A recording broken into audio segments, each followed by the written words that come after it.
Good afternoon. Trick-or-treating turned truly scary last night for a Santa Fe family. A mom says her son got a Tide Pod in his candy bag and had to go to the ER. News 13's Annalisa Pardo talked to her today.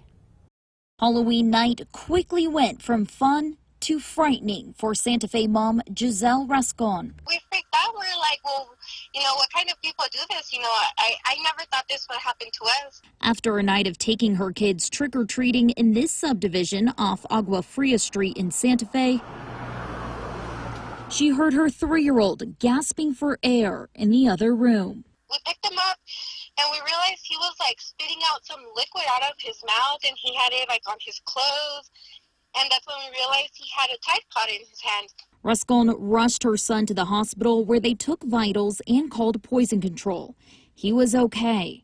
Her family doesn't use Tide Pods, so when they found more of them in their other kids' candy bags, she knew they came from trick-or-treating. That's when we realized, yeah, they got it in the candies. She has no idea who gave it out, but she posted her story on a Santa Fe community Facebook page as a warning. If that happened to my son, you never know if they still handed out more of those Tide Pods to, more kids. We talked to several neighbors in the area today. No one heard of any Tide Pods given out with candy. I felt really upset at that point. I even wanted to cry. While she's grateful it wasn't worse, the close call still has her rethinking the Halloween tradition.